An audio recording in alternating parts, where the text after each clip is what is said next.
capable guys if they will just go out and throw strikes, not give up the free baseball, walks, this, that. We'll be very competitive in every game. I mean, Zach Griffith, who's on the sideline right now with an arm injury, he is our lone returner with varsity innings. But Jordan Dixon's arm strength's gotten a lot better. If he'll go out and learn how to be a pitcher, we got 2 top-line guys that I feel good with. And then we have a great mixture of young guys, who don't have the varsity experience yet. But in our scrimmages, in our squads, they go out, they compete, battle, and we're excited. So right now, you mentioned your pitching being one of your depth issues, but you returned 4 hitters who have batted over 300 in 2017. You got Lewis, Dixon, Aaron Rose, and Medley. What do you see out of each of those guys, and what do they bring to the table, and how do you arrange them in your order? Well, first of all of them been leaders for us and have kind of stepped up, and it goes back to that team chemistry thing. I think our offense is our strength, not only at the plate but running the bases. And, them guys are going to have to step it up, have a little better years till we get our pitching staff figured out.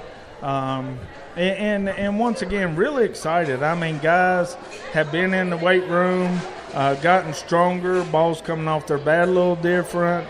So we're going to rely more on the offensive side of the ball early in the year, hope keep us in games. We open up next Monday in the FCA tournament, and I told the kids, and truly mean this, 2 of the best teams we'll play all year, Abingdon, Tennessee High. It's going to tell us real quick where we're at and where we're exposed, what we got to get better at. And you mentioned speed being one of the things that your team has. I mean, if you look at the athletes that you've had, we've seen them in football, we've seen them in basketball, we've seen them in other sports. How have they progressed as athletes throughout the course of their time at Virginia High?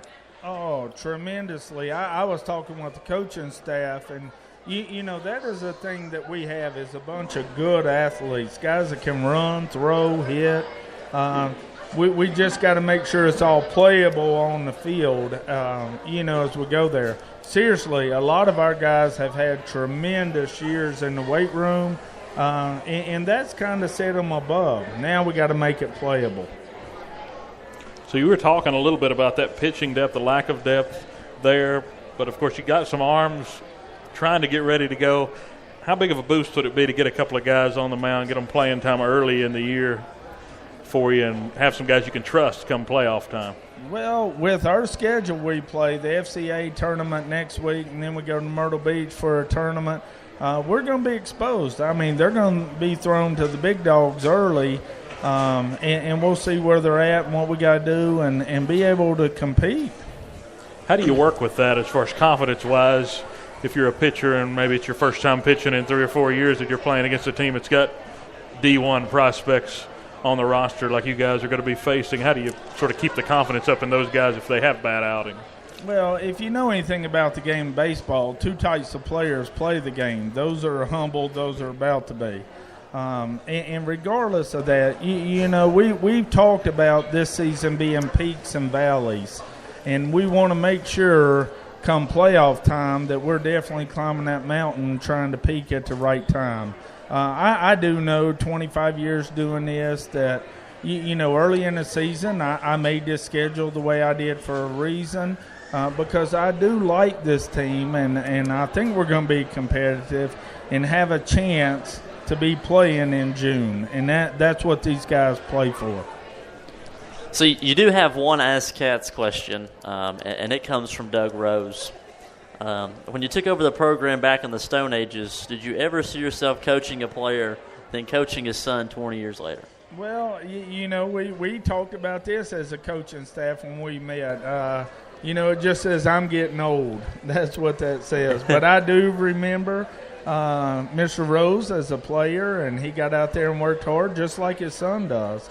But the bottom line, I'm getting old. Who was the better athlete, Doug or Bobby? Ooh, that's tough. Be honest now. That is tough. Yeah, Bobby being a senior, Aaron a junior. You put me on the spot right now, projection-wise, mental makeup. Aaron. Oh. And Bobby's family. Another couple of Ask Cats questions for you, Coach. What's your favorite baseball movie? Oh, that's a tough one because I've seen them all. Love Field of Dreams, but Bull Durham. I love Bull Durham. That's a good one. Major League. Oh, yeah. Hey, I got a couple of them. I got a couple of guys that can't hit curveballs that we're trying to get the Jubu thing in their lockers. What's some of your superstitions? Well, you know, baseball is a game of superstitions. I remember back in 1998, one of the better clubs we have, the coaching staff, we went to California, went 0-4, we came back, got on a winning streak, did not lose till state finals, and we never washed our shots. I heard about the thermals that you guys tried to pull off. Oh, yeah. Me and Coach Lee in Radford one year, it's 90 degrees, and we had thermals on underneath because we were superstitious. We started playing well, and we wouldn't take them off. Are you going to try to start something this year with Coach Lee like that? Well, Coach Lee, it all depends on the kids now. We feed off them, and whatever works and we see what works, we'll go with that. And superstitions kind of pick you. You don't really pick a superstition. I mean, you do kind of notice stuff that's happening whenever you do something, but, I mean, it really kind of picks you. I don't think you kind of pick it. I so agree. Usually the more uncomfortable you are, or you know, something that smells bad. It's all about the kids. It's all about the players. So going into this season, just maybe a final comment here for you, really going into this next week, what do you hope to see come Friday or Saturday, a couple of games into this FCA tournament? Warm weather. Yeah. But no, seriously, and I don't doubt this, that the kids go out and compete. We got a tough schedule, competition, that we go out and compete and let the chips fall where they may. But, you know, we'll get exposed on where some of our weaknesses are, where our strengths are, and then build into that going into district play and what really matters, getting seeding for the postseason. Well, Coach Daniels, we thank you for joining us, and good luck in the season opener on Monday night. First pitch is at 6 o'clock, I believe, unless it gets moved up. I believe it's 6 o'clock against Abingdon. Yes, we'll have sir. a pregame show, so we'll have you on during it for a little pregame interview there sometime before the first pitch of that one. And Bearcat radio coverage will begin with a bullpen show at 5:45. So we'll give Coach Daniels here a round of applause for joining us of baseball. And up next, we'll talk to Aaron Rose and Bobby Medley. Thank you, Coach. Hey, thank you guys for what you do for our athletes. All right, so Aaron and Bobby will come up. We'll be right back here on Bearcat Sports Chat. Adopting a new pet is a rewarding experience. And Shelter Pets makes super pets. Your new best friend will steal your heart, bring you happiness, and enrich your life for years to come. You can make a difference in the life of an animal. Adopt and bring home a Shelter Pet today. To find out more, visit theshelterpetproject.org. This message has been brought to you by the Humane Society of the United States, Maddie's Fund, and the Ad Council.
Welcome back to Bearcat Sports Chat. I think we got our volume issue figured out maybe for the back. We'll get Aaron here to do one more test here for us.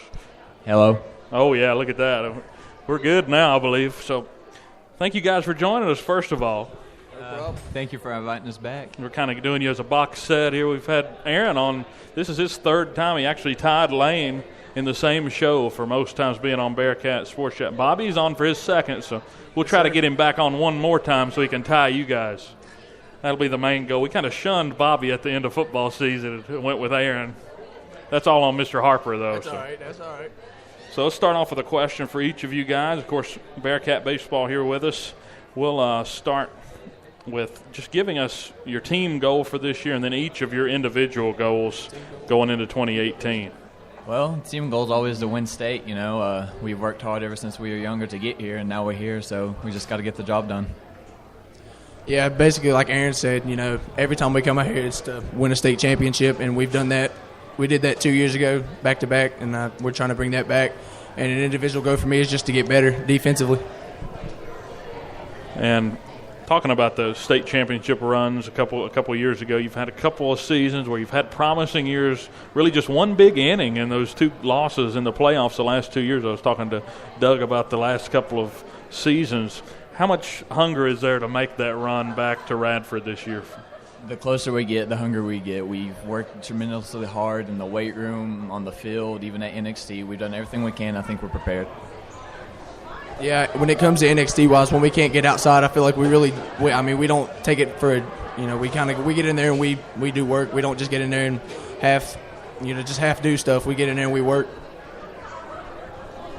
Aaron, I had Mark muted. It's a common thing at this point. It's the first time today. So, I mean, you're the catcher. I mean, you're basically one of the field generals. And back there, I mean, how do you approach your game from behind the plate, and what are your responsibilities, and what do you put on yourself defensively? Responsibilities-wise, just make sure everybody knows what they're doing, make sure we're in the right formation, and know what everybody's supposed to do on the ball when they get there. And I just got to do what I'm supposed to do, what I've been taught. Awesome. And what's your focus? Like, what have you been working on individually this season? Being quicker behind the plate with my throws down to second. So talking about that sort of comparison between football, I mean, linebacker and football, you're kind of getting everybody lined up. How does that compare to the responsibilities behind the plate in baseball? It's the same thing being a field general.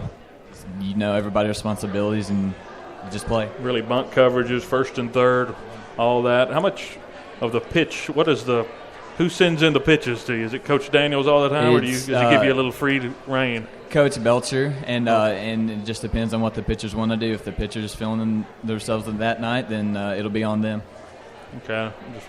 That way we'll know who to somewhat blame if we give up a hit or something. We'll know to blame you or not. That's the thing. So going on here to your second question.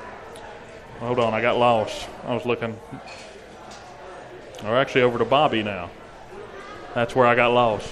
So, Bobby, you're a multi-sport athlete. How challenging is it to transition between all the sports that you play, and how long have you played baseball compared to the other two? Baseball-wise, I've played since 8th grade, so 5 years. And the transition from basketball to baseball, it was challenging because having to go from the court straight to NXT because the season hadn't started yet. It was challenging. You know, my hitting wasn't where it should have been, because I should have been in NXT after, basketball practices and everything. But once I got in and started hitting, it picked back up.